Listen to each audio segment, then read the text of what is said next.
आज से 12 साल पहले की बात है। यूपी के गांव की लड़की शबनम ने अपने परिवार के 7 लोगों का कत्ल कर दिया था। तब शबनम खुद पेट से थी। आज से कुछ महीने पहले जब हम इस स्टोरी पर रिसर्च कर रहे थे तो महसूस हुआ कि ये कहानी कुछ अलग है। लगा कि एक बहुत ही अच्छी स्क्रिप्ट हो सकती है। और अब वूट OTT प्लेटफॉर्म पर इल्लीगल रिलीज हो गई, जिसमें शबनम की ये स्टोरी भी एक सब प्लॉट है। हालांकि डायरेक्टर साहिर राजा की 10 एपिसोड लंबी इल्लीगल का मेन प्लॉट है कानून, कोर्ट और वकील।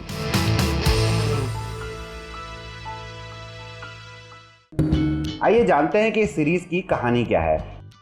जनार्दन जेटली को अपनी लॉ फर्म के लिए एक ऑनेस्ट और बोल्ड लॉयर की ज़रूरत है, जो निहारिका सिंह के रूप में पूरी होती है। निहारिका इस नई जॉब के लिए बेंगलुरु से दिल्ली शिफ्ट हो जाती है। दिल्ली आने में पहले वो हिचकिचाती है क्योंकि इस शहर से उसका एक पास्ट भी जुड़ा है। उसको पहला केस मेहर सलाम का मिलता है। मेहर सलाम का किरदार दरअसल उसी शबनम से प्रभावित है जिसकी बात हमने शुरू में की थी। निहारिका अपने इस केस पर फोकस करने लग जाती है, लेकिन तभी उसे एक दूसरा हाई प्रोफाइल केस दे दिया जाता है। ये केस है जेटली के बेटे अक्षय जेटली के दोस्त नीरज शेखावत का, जिस पर रेप का आरोप है। अक्षय भी अपने पिता की फर्म में एक लॉयर है और दोस्त का केस होने के नाते नीरज के केस को बहुत पर्सनल तौर पर ले रहा है। जनार्दन भी इस केस को ईगो का सवाल बना देता है क्योंकि रेप विक्टिम का केस उसका पुराना चेला पुनीत टंडन लड़ रहा है। निहारिका को दोनों केसेस की स्टडीज के दौरान कई ऐसे पर्सनल और प्रोफेशनल शॉक लगते हैं कि उसकी जिंदगी 180 डिग्री टर्न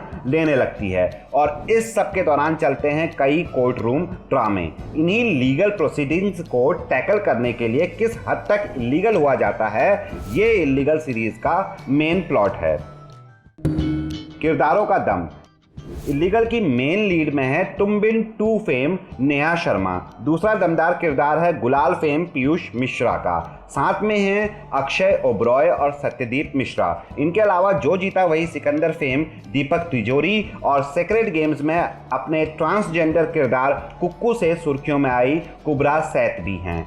सभी किरदारों ने अपने डायलॉग्स, एक्सप्रेशंस और बॉडी लैंग्वेज से कहानी को खूबसूरती से आगे बढ़ाने में हेल्प की है।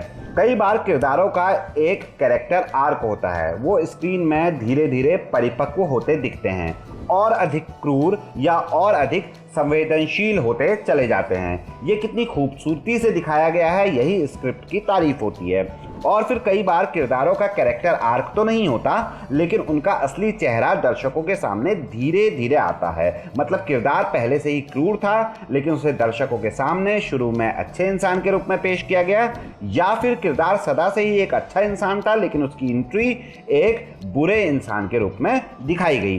अब ये चीज़ कितनी खूबसूरती से स्क्रीन पर दिखती है, यही एक्टर की तारीफ है। और यही दिखता है पीयूष मिश्रा और सत्यदीप मिश्रा की एक्टिंग में। दीपक तिजोरी को देखकर हालांकि बुरा लगता है, इसलिए नहीं कि उन्होंने एक्टिंग अच्छी नहीं की या उन्हें रोल सही नहीं मिला, बल्कि इसलिए कि एक हार उनके चेहरे पर साफ दिखती है। उसे डिप्रेशन कहना तो सही नहीं होगा, लेकिन ये ज़रूर है कि आप एक बारगी जो जीता वही सिकंदर वाले दीपक को ज़रूर याद करते हो। आप कह सकते हैं कि शायद उनके किरदार की मांग रही हो स्पॉइल्ड या डिप्रेस सा दिखना, लेकिन एक अरबपति जो आए दिन सफलता के नए मानक गढ़ रहा है, इतना बेतरतीब नहीं हो सकता जितना वो स्क्रीन में दिखते हैं। 1-2 सीन्स में नहीं, ज़्यादातर। नेहा शर्मा ने एक इंडिपेंडेंट विमेन निहारिका का किरदार बढ़िया निभाया है। वो इस सीरीज की सूत्रधार भी हैं और इस रूप में यानी सूत्रधार के रूप में अपने और स्टोरी के बारे में ऐसे टीजिंग तरीके से बात करती हैं कि उत्सुकता बढ़ती चली जाती है। सीरीज में पुनीत टंडन का एक साइड किक है। उसकी मौजूदगी से पुनीत का निर्णय और कहानी का प्लॉट जिस तरह से प्रभावित होता है, ये दर्शकों को झकझोर देने के लिए पर्याप्त है। कुबरा सैत ने अपने को सेक्रेट गेम्स में अच्छे से प्रूव किया था। इलीगल में भी वो अपनी काबिलियत को दोहराती लगती हैं। मेहर सलाम के किरदार में वो आवश्यकता के अनुरूप डरावनी और वल्नरेबल दोनों लगी हैं। कहानी का छोटे से छोटा किरदार भी इतनी खूबसूरती से गढ़ा गया है कि बेवजह नहीं लगता, चाहे वो अक्षय की पत्नी देविका का छोटा सा रोल हो या फिर निहारिका की रूममेट सुनीता का। आपकी नज़र में ये सब आते हैं, ठहरते हैं और याद भी रहते हैं। आइए आप कुछ बातें पॉइंटर्स में कर लें। पहला, इस सीरीज की सबसे अच्छी बात इसके डायलॉग्स हैं। किरदार इतने लॉजिकल ढंग से एक दूसरे की बातों को काट करते हैं कि लगता है काश संसद में बहसें भी ऐसी ही होती। और ऐसा सिर्फ कोर्ट रूम सीन्स में ही नहीं, कमोबेश हर जगह पर है। ये डायलॉग्स देखिए, तुम्हारे पास सुपर पावर्स है ना, तुम सच्चाई सूंघ लेते हो। इस सुपर पावर को रिसर्च एंड रिडक्शन कहते हैं। या अच्छा तो हम वो वाला गेम खेल रहे हैं, इनोसेंट अनलेस प्रूवन गिल्टी। ये तुम्हारी फेवरेट स्ट्रेटेजी है, राइट? जिस स्ट्रेटेजी की तुम बात कर रही हो ना, उस पर पूरा क्रिमिनल लॉ टिका हुआ है और उसे तुम जैसे लोग एक्सप्लॉइट करते हैं।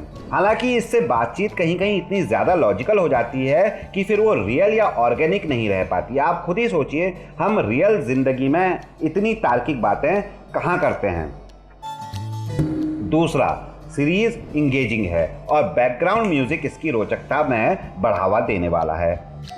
तीसरा, लॉ की दुनिया की अच्छी रिसर्च की गई लगती है। बेशक ये सब कुछ अमेरिकन टीवी सीरीज सूट्स या द गुड वाइफ की टक्कर का तो नहीं है, लेकिन गाहे बगाहे उनकी याद जरूर दिलाता है। इलीगल में मेरा साया या दामिनी की तरह केवल कोर्ट रूम ड्रामा नहीं है, बल्कि आपको इसमें कानून की दुनिया के दावपेच, लॉ फर्म्स का कामकाज, किसी केस को लड़ने से पहले की जाने वाली तैयारी और लॉयर्स की पर्सनल लाइफ भी देखने को मिलती है।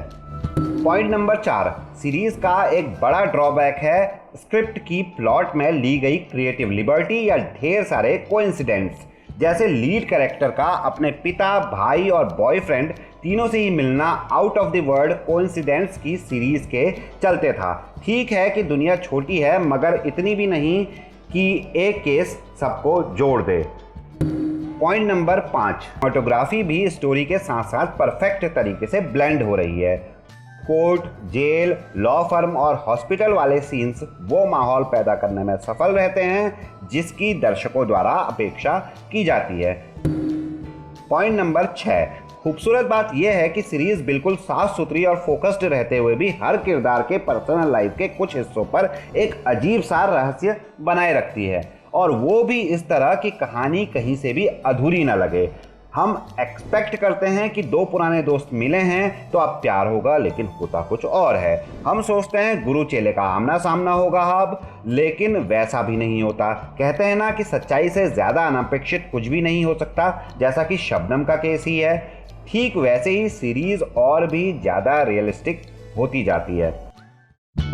आखिरी फैसला, अगर आपने पाताल लोक और बैताल देखी है तो इल्लीगल को आप दोनों के कहीं बीच में रख सकते हैं। अब ये मत कहिएगा कि हम सेब और संतरे की तुलना कर रहे हैं, क्योंकि उपमाओं से या अनजान चीज़ों को पहचानी चीज़ों के प्रोस्पेक्ट में रखने से ही तो अनजान चीज़ों के बारे में बेहतर जानकारी मिलती है। अन्यथा अनजान चीज़ को खुद से अनुभव करने का विकल्प तो है ही आपके पास, मतलब इल्लीगल को डेट डालने का। और लॉकडाउन में कह सकते हो शुरू करो बिंज वॉचिंग, लेकर इंटरनेट का नाम।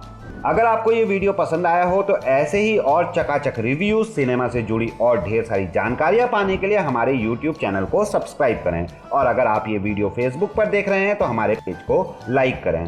शुक्रिया।